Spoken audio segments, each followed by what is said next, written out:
हम लोगों का भगवत गीता चल रहा है और भगवत गीता का 18वां अध्याय समाप्ति पर है।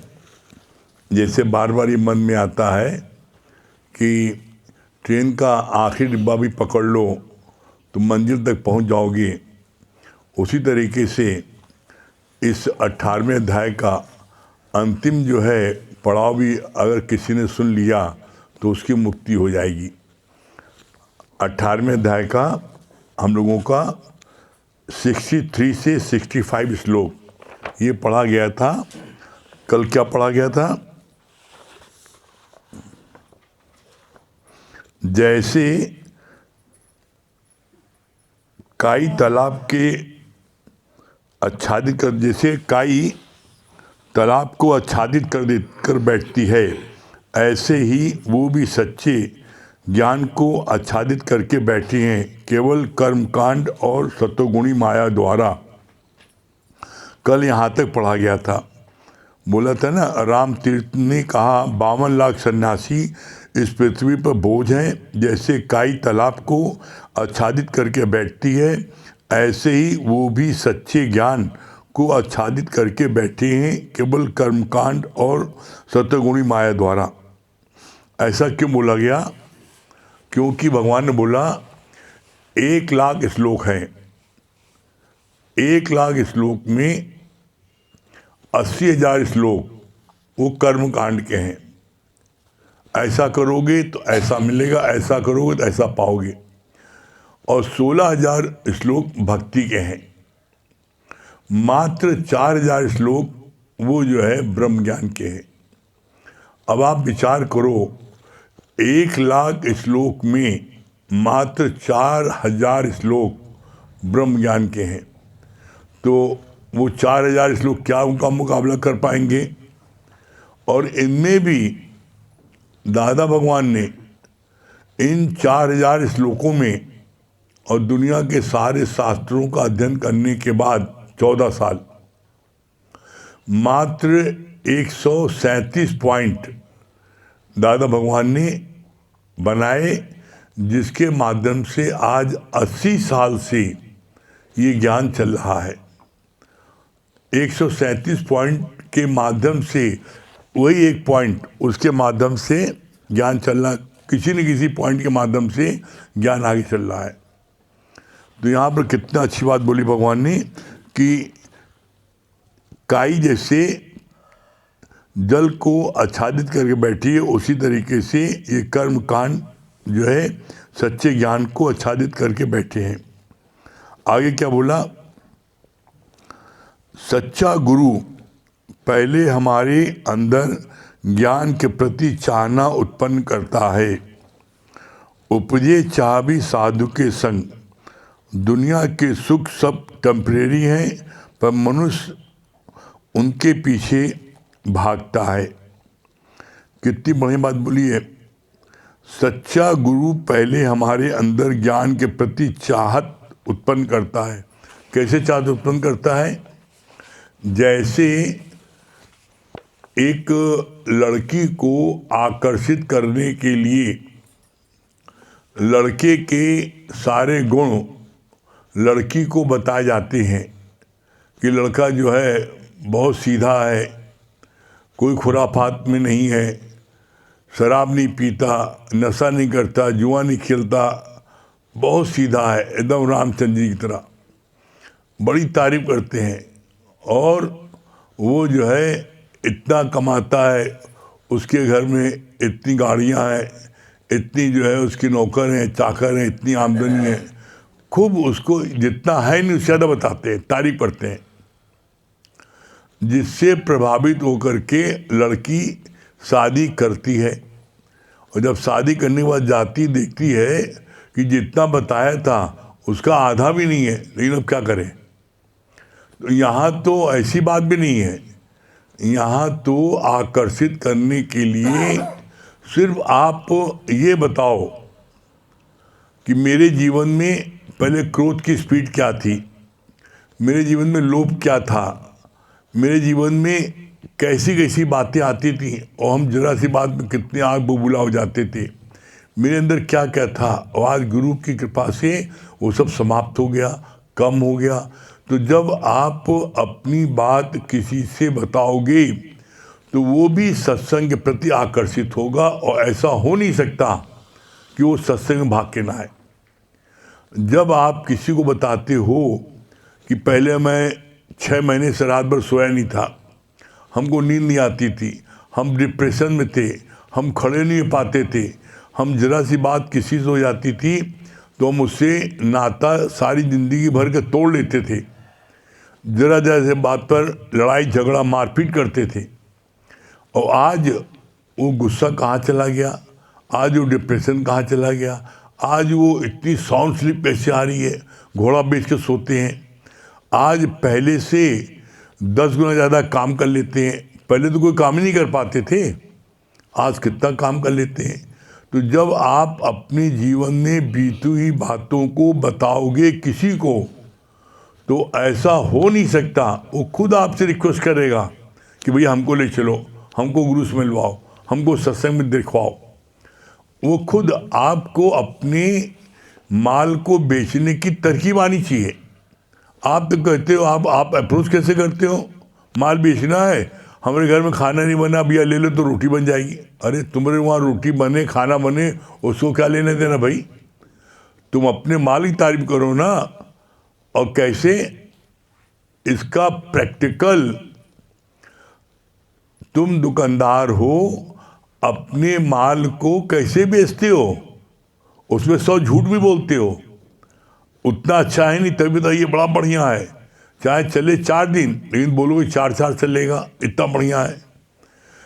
हर चीज़ की कितनी तारीफ करते हो, और तब जाकर के वो व्यक्ति उसको लेता है। तो तुमने अपने ज्ञान की तारीफ की कि तुमको जीवन में क्या क्या मिला, जीवन में क्या क्या तुम्हारे अंदर चेंज आया, तुम्हारी क्या क्या उपलब्धि हुई है। तुम बस सीधा सीधा ज्ञान सुन लो, बड़ा मजा आएगा। ज्ञान सुन लो, तुमको ऐसा हो, अरे भाई तुम्हें क्या मिला है, मत कहो किसी से ले लो, उसको तो ये बताओ यहाँ एंट्री बड़ी मुश्किल से मिलती है। ये हिंदुस्तान ऐसा देश है, यहाँ पर जब किसी को भगाओ तो जरूर आएगा, और किसी को पुचकारो तो नखरा दिखाएगा। तो उसको जो है ना, उसको मत, ये ज्ञान इतना सरल नहीं है। उनको बताओ, चैलेंज दो कि दुनिया में कहीं ऐसा ज्ञान है जहाँ एक पाई पैसा चढ़ावा न हो, एक पाई पैसा गुरु लेता न हो। दुनिया में कोई ऐसा करता है, बताओ, हमें बताओ कोई ऐसा हो तो। जितने गुरु गुरुवाइन हैं सब अपनी तिजोरी भरते हैं, और शिष्य की जेब में उनकी निगाह होती है। यहाँ गुरु ने कभी किसी से पैसा लिया? तो जब आप ऐसी बात बताओगे तो हम तो ये देखते हैं, लोग ताजो मानते हैं, तो हमेशा विश्वास हमको होता ही नहीं, विश्वास हम नहीं मानते ऐसा हो सकता है।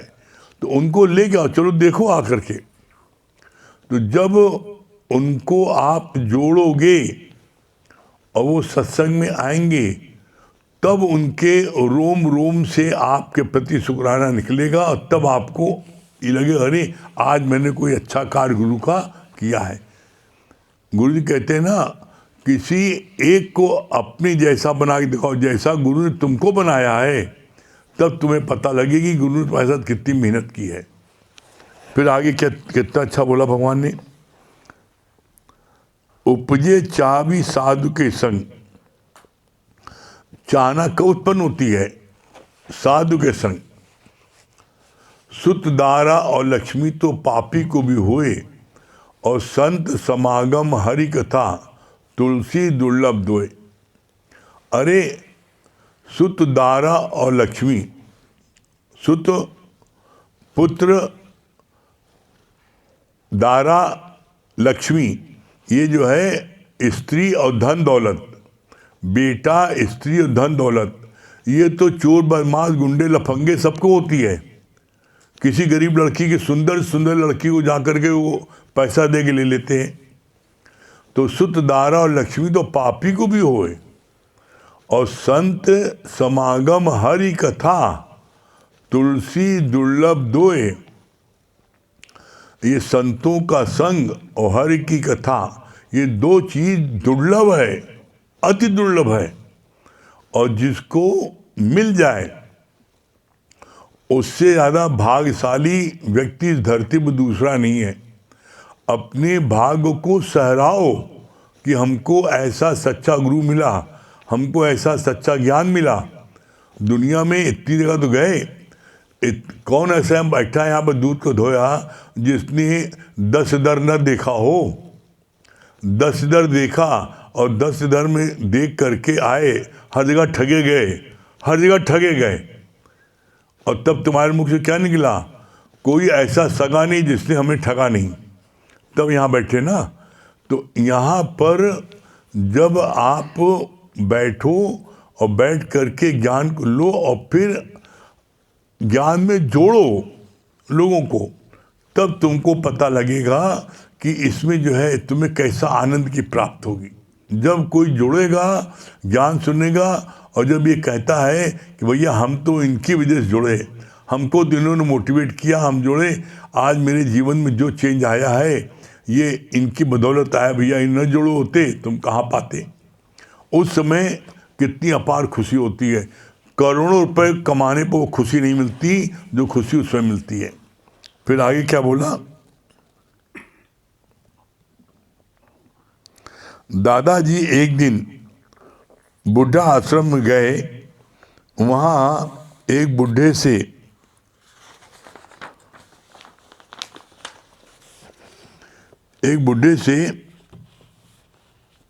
था जिसने गीता का काफ़ी अध्ययन कर रखा था।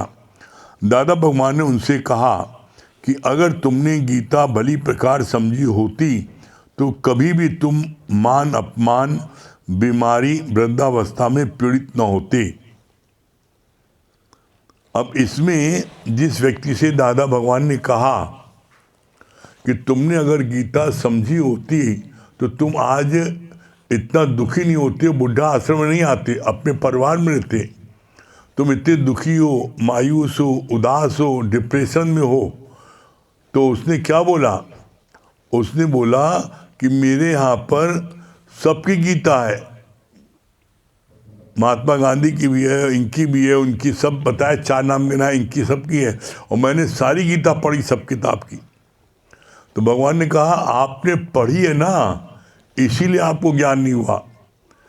आपने गुरु मुख से सुना होता तो आज आप इतने दुखी न होते, इतने आज आप परेशान न होते। तो कैसे? बोला कि जितने भी स्कूल, कॉलेज, यूनिवर्सिटी हैं, सबके क्लासेस की पुस्तकें तो बाजार में हैं। फिर वो लड़के लड़कियां स्कूल, कॉलेज, यूनिवर्सिटी में क्यों जाते हैं पढ़ने? भाई किताब ले लें, पढ़ लें, इम्तिहान दे दें। वो स्कूल जाते हैं, वहाँ पढ़ते हैं, उसके बाद में फिर वो घर में आकर के ट्यूशन से पढ़ते हैं, टीचर्स पढ़ते हैं, उसके बाद भी फिर माँ बाप उनको देखते हैं। एक दुनियावी विद्या को प्राप्त करने के लिए 3 लोग उस पर चढ़ाई किए होते हैं, पढ़ाते हैं। पहले स्कूल कॉलेज में टीचर, फिर प्राइवेट घर में टीचर, और फिर माँ बाप, और उसके बाद में भौतिक विद्या उनको प्राप्त होती है। किस लिए? मात्र कुछ धन कमाने के लिए। अब आप बताओ, उनको भौतिक जगत की विद्या को प्राप्त करने के लिए 3 लोगों से पढ़ते हैं, और ब्रह्म विद्या जो सबसे ऊंची विद्या है उसको पढ़ने के लिए तुम अपने आप पढ़ लोगे? तो इसमें तो हम लोगों ने देखा है, क्या देखा है कि जिन लोगों ने अपने आप गीता को पढ़ा और गुरुमुख से नहीं सुना, तो उनके साथ 2 स्थिति हुई है। एक स्थिति हुई है, या तो बड़े रूखे हो गए, घर बैठ गए, कहीं आना जाना नहीं। वो इतने ज्ञानी बन गए अपने, मैं ज्ञानी हूँ, मैं कहाँ क्यों जाऊँ, जिसको गरज मेरे पास आए। इतने रूखे हो गए, सूखे आटे की तरह, कि एकदम अकेले पड़ गए, और उनके पास कोई नहीं आता, वो अकेले घर में वो रहते हैं। और कैसे उनके अंदर में अहंकार आ गया। तो इसीलिए गुरु जी को लाइन बोलनी पड़ी ज्ञानी ध्यानी नरक पड़े। जो बड़ा ज्ञान प्राप्त कर लेते हैं, पढ़ लेते हैं, तो वो बोला उनके लिए नरक पड़े। क्यों? क्योंकि उनके अंदर में बड़ा अभिमान आ जाता है, मैंने अपनी बुद्धि से इतनी चीज़ों को पढ़ा जाना। तुमने जाना लेकिन तुम पढ़े नहीं। तुमने नॉलेज विदाउट करेक्टर क्या है, और बर्बाद कर देगी। तुम उसी तरह तुमने किया जैसे पाल का आम, एक होता है डाल का आम, एक होता है पाल का आम। तो जो आम पाल में पकते हैं वो देखने में बड़े खूबसूरत होते हैं, लेकिन अंदर से एकदम खट्टे कसीले, उसका कोई स्वाद नहीं होता। और जो आम डाल में पके होते हैं वो बड़े स्वादिष्ट होते हैं, मीठे होते हैं और बड़े ही फायदेमंद होते हैं। ऐसा क्यों? आम में दोनों पके। जो पाल में पकता है उसको आर्टिफिशियल ढंग से पकाया जाता है, नेचुरल ढंग से नहीं। और जो डाल का आम होता है उसको धूप, लू, बारिश सारी चीज़ों को सहता है और तब पकता है, तो उसके अंदर में वो स्वाद और वो मिठास आती है। जो पाल का आम होता है उसके अंदर में खटास और जो है वो बिल्कुल बेस्वाद होता है। क्यों? क्योंकि उसने कोई बारिश, लू, गर्मी जो है उसने नहीं देखी। इसी तरीके से जो व्यक्ति दुनिया के सब अड्डों से सारी जगह धक्का खा करके, पैसा खर्च करके वो जब आता है तब यहाँ पर वो टिकता कहता है ये दर सबसे अच्छा है। किसी ने अपना अनुभव बताया कि वो किसी जगह गए आश्रम में, तो गुरुजी के साथ में जो है खाना खाने का रेट अलग है, उनके साथ में चाय पीने का रेट अलग है, पैर छूने का रेट अलग है। तो उन्होंने सब किया, लेकिन जब तक रुपए था तब तक उन्होंने किया, और जब रुपए ख़त्म हो गया तो उनको उनके चेले चपड़ानों ने कहा बाहर निकलो। कहा ये क्या? तब उन्होंने अपना अनुभव यहाँ बताया कि दुनिया में ऐसा सत्संग कहीं नहीं है जहाँ एक पाई पैसा न लिया जाता हो।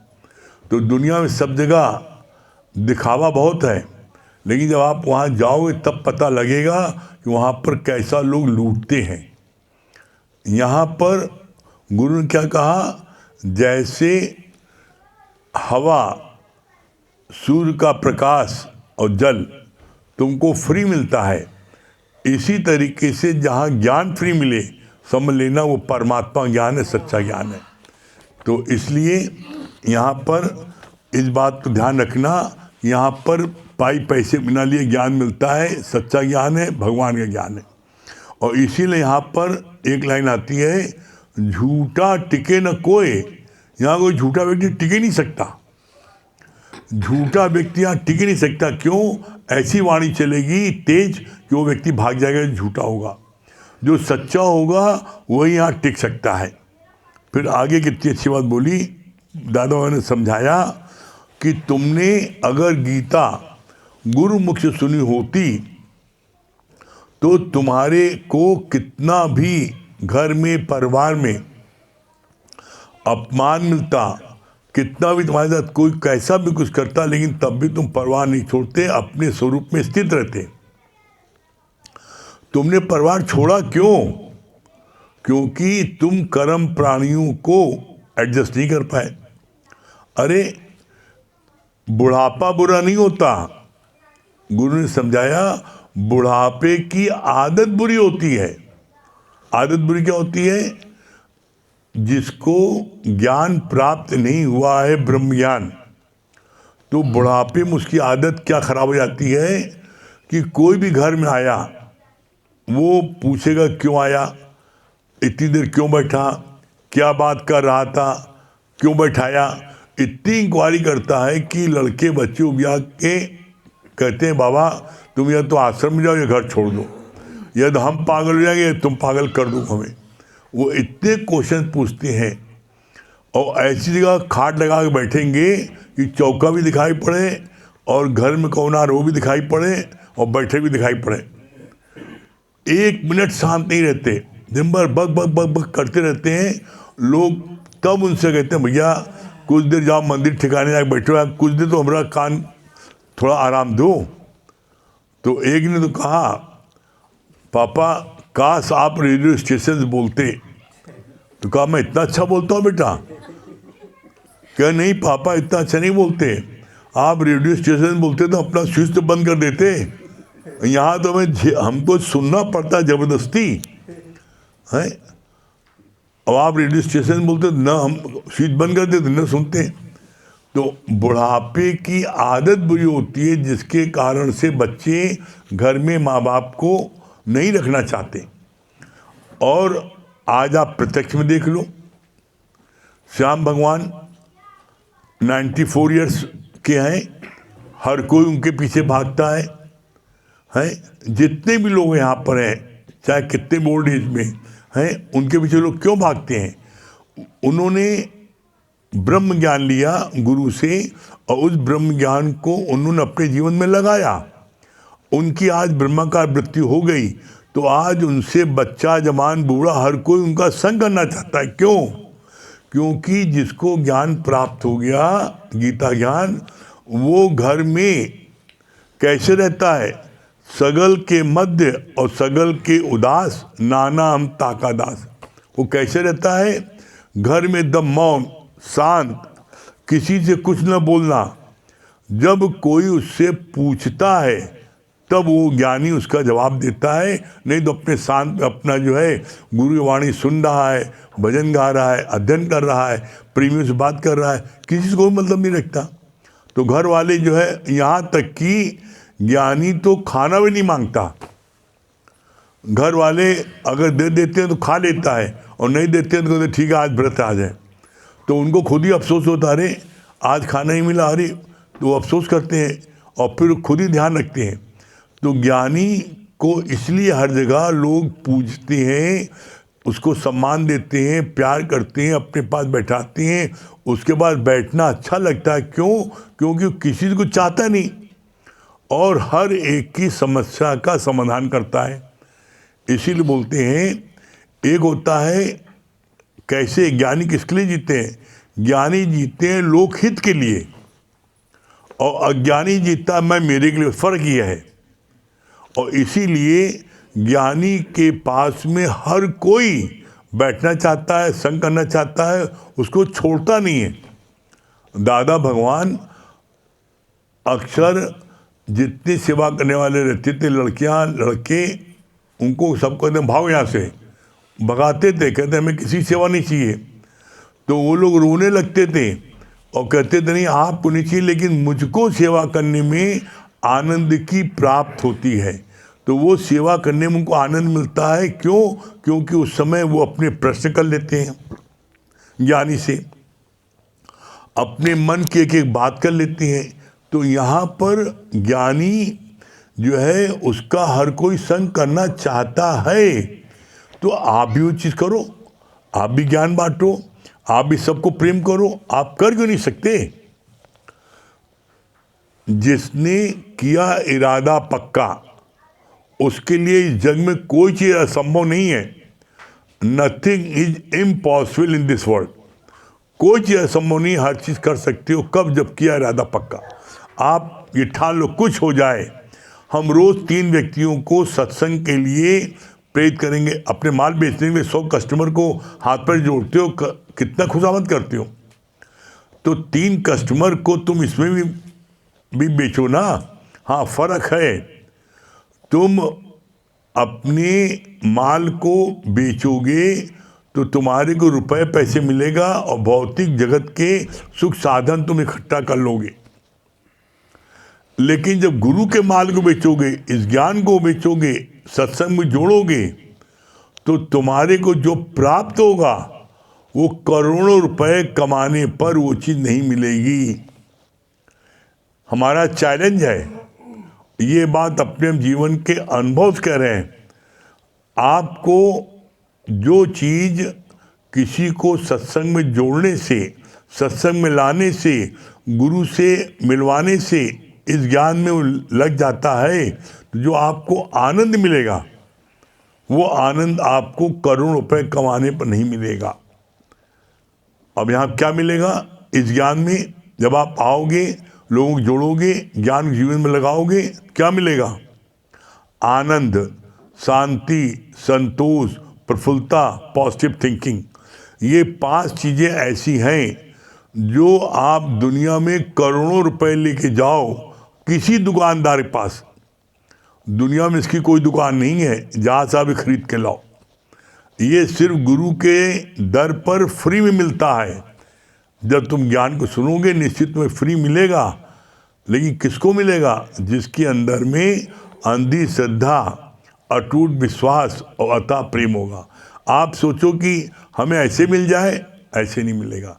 तो इसलिए आप करके देखो।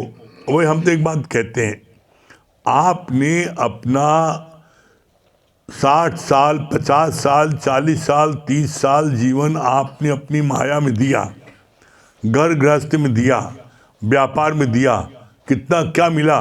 100 जूते खाए तमाशा देखन जाए। एक व्यक्ति भी ऐसा है जिसने 50-60 साल माया में दिया हो और आज उसके मन में शांति हो।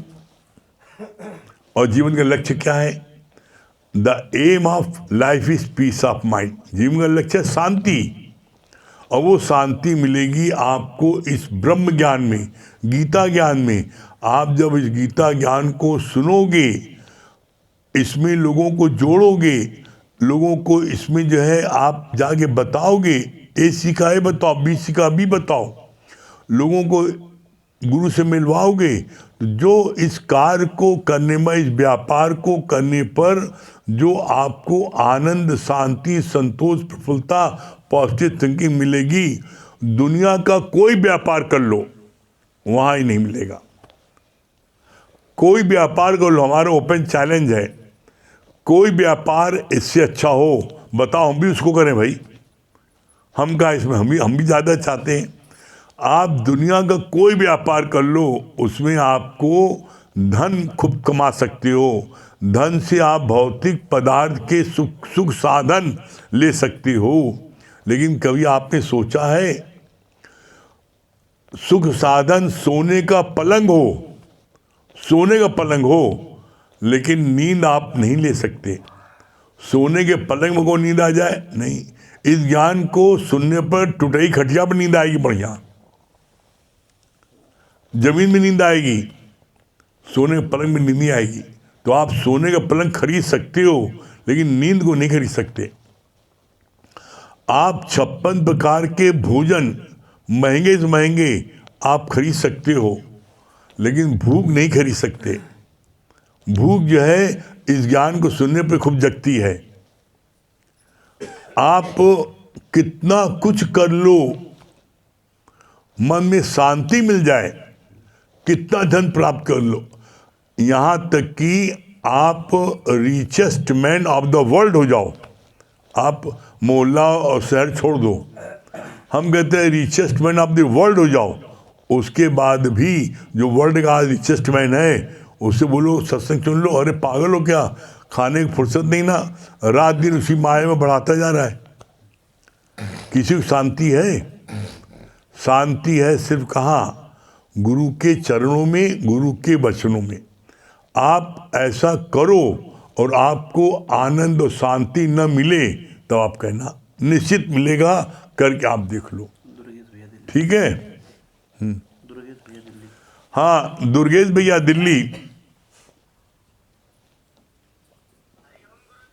हाँ, हरिओम भैया। दुर्गेश भैया क्या बता रहे हैं? हाँ गुरुजी, बहुत अच्छी बात बताई ना आपने। इस सच में ये बात है ना कि मत कोई बोले भरम संसार और गुरु बिन कोई न उतरे भव पार। तो बगैर सतगुरु के चाहे हम कितना भी ज्ञान का कोई भी ग्रंथ हम पढ़ लें, लेकिन जब तक हम गुरु मुख से इस गीता ज्ञान को नहीं सुनेंगे, तब तक हम इस भवसागर से पार नहीं हो सकते और ज्ञान हमारे जीवन में लग नहीं सकती है। जैसे आपने बताया ना उसमें कि प्रोफेसर जो कॉलेज में बच्चे बुक सारी मिलती है, बुक सारे बाजार में है, लेकिन पढ़ने के लिए आपको टीचर के पास जाना पड़ता है। और इसलिए नौकरी पाने के लिए भी आप 2-2 3-3 ट्यूशन लगवाते हो, लेकिन ये इतना ऊंचा ज्ञान ब्रह्म ज्ञान का है, इसको यहाँ पे वहां नौकर बनने के लिए 2-2 ट्यूशन लगाते हो, यहाँ भगवान बनने के लिए तुम 1 घंटा का सत्संग लेते हो। तो आप बताइए, तो ये अपने आप अपने आदमी सोचे कि मैं बनना भगवान चाह रहा हूँ और चाह रहा हूँ 10 मिनट 20 मिनट सत्संग बैठ के भगवान बन जाए और भगवान देख ले तो कहते होगा ही। ये बात बहुत अच्छी लगी गुरु जी। बहुत सुंदर। द्वारिका भैया हाँ द्वारका भैया, द्वारका भैया कहाँ है? घर बैठे हैं? द्वारका भैया, नीतू पांडे, नीतू पांडे। हाँ द्वारका भैया लग रहा है नेटवर्क नहीं मिल पा रहा है। हाँ नीतू पांडे,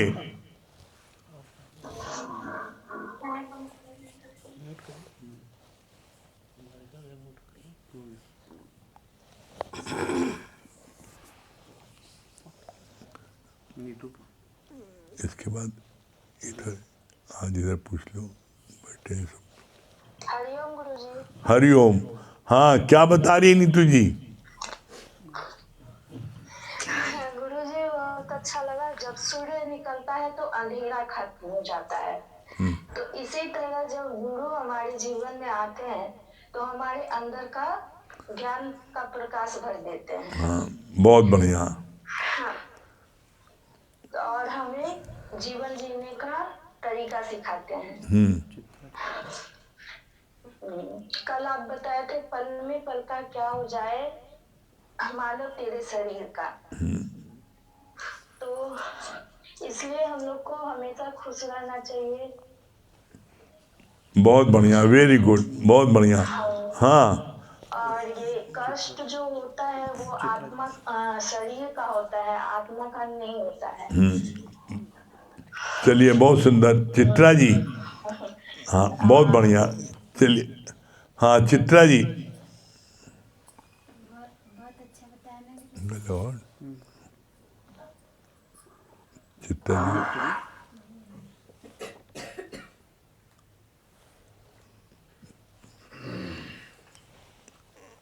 हाँ क्या बता रही चित्रा जी?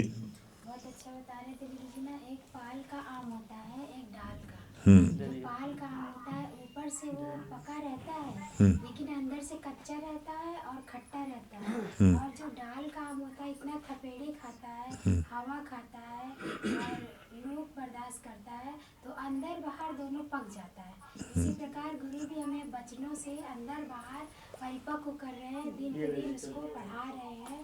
बस बड़ी कृपा है गुरु जी की। हरिओम गुरु जी।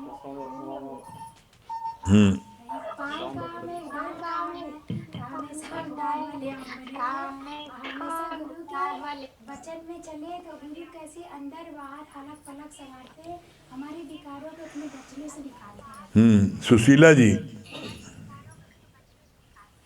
हरिओम गुरु जी, बहुत अच्छा बताया ना यार कि सच बात है, चाहे जितना ग्रंथ पढ़ ले कुछ भी पढ़ ले, लेकिन बिना गुरु के ज्ञान का आपका अस्तित्व नहीं बनेगा। दूसरी बात,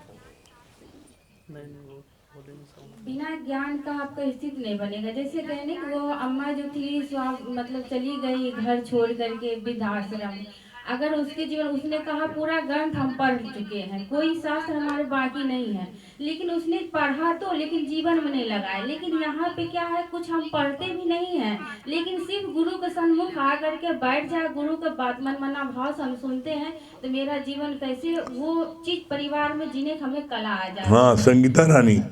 और हरिओम गुरु जी, बहुत अच्छी बात लगी कि अपने भाव को सराहा कि हमें जो है सच्चा गुरु मिला है। हाँ दिनेश भैया की होम मिनिस्ट्री।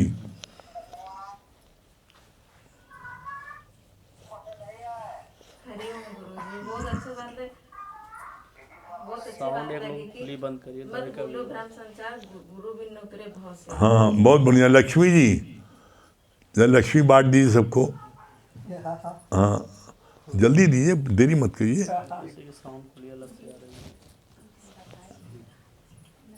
हरिओम गुरुजी, बहुत अच्छा लगा कि सोने के पलंग खरीद सकते हैं पर निद्रा नहीं खरीद सकते हैं, और अच्छा अच्छा व्यंजन खरीद सकते हैं, होटल में जाकर खा सकते हैं, मगर भूख नहीं खरीद सकते। हाँ दिनेश भैया। हरिओम गुरुजी, जब किया इरादा पक्का तो कोई काम जो है मुश्किल नहीं है। हाँ वेरी गुड। हाँ मंगल भैया के सुपुत्र। हरिओम गुरुजी, बहुत अच्छी बात लगी। ज्ञान वही लगता है जो ज्ञानी के मुख से सुना हो, वरना हम लोग किताबें लेके पढ़ते रहते हैं, अपना बाल खींचते रहते हैं, कुछ समझ में नहीं आता। हाँ कोई बढ़िया ज्ञान। Very good. अब रोज आया करना। अच्छा ठीक है, वेरी गुड। हाँ सज्जन भैया। ये मुझे अच्छा लगा कि आनंद और शांति केवल सत्संग में ही मिल सकता है और गुरु के वचन में। हाँ नरेंद्र भाई। हरिओम, बहुत अच्छा आपने बताया कि एक दुनियावी पढ़ाई करने के लिए 14 साल लगाकर के क्लर्की की नौकरी पाते हैं और ब्रह्म ज्ञान 14 दिन में ही सुनना चाहिए। हाँ संजय भैया। हरिओम गुरुजी, ये बात बहुत अच्छी लगी कि हम अपना माल बेचने के लिए लाखों झूठ बोलते हैं और ज्ञान बांटने के लिए संकोच करते हैं, कैसे बताएं। हाँ मंगल भैया। हरिओम गुरुजी, ये बात बहुत अच्छी लगी। गीता अपने से पढ़ेंगे तो भारी हो जाएंगे, इसलिए गीता गुरुमुख से सुनना चाहिए। हाँ हाँ मुंशी जी। हरिओम गुरुजी। हरिओम। बिना ज्ञान के हर कोई धोखा खाए, निर्दिष्ट पूछे और पूछाए। हाँ हरिओम गुरुजी, बहुत अच्छी बात लगी कि जब हम ज्ञान सुनेंगे और सुनाएंगे तभी आनंद की प्राप्ति होगी। गुप्ता जी। हरिओम में सब अच्छी बात लगी, गुरु के वचन को सुने और अपने मन में लगाएं। हाँ दो ये विनय को दीजिए। संजय भैया को भजन गा के सुनाइए।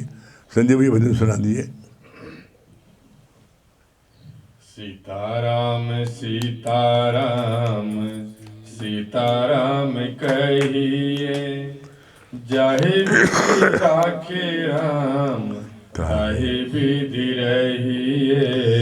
सीताराम सीताराम सीताराम कहिए, जाहि विधि राखे राम ताहि विधि रहिए। मुख में हो राम राम, राम सेवा हाथ में, तू अकेला नहीं प्यारे, राम तेरे साथ में। मुख में हो राम राम, राम सेवा हाथ में, तू अकेला नहीं प्यारे, राम तेरे साथ में। विधि का विधान जान, हानि लाभ सही है। विधि का विधान जान, हानि लाभ सही। जाहि विधि राखे राम ताहि विधि रहिए। सीताराम सीताराम सीताराम कहिए, जाहि विधि राखे राम ताहि विधि रहिए। बहुत बढ़िया बहुत बढ़िया। चलिए हम लोग ओम जाप कर ले, समय हो रहा है।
सभी प्रेमियों को हरिओम राम राम। हाँ सुनाइए सुनाइए सुनाइए। हाँ भाई सुनाओगे, आ जाओ आ जाओ।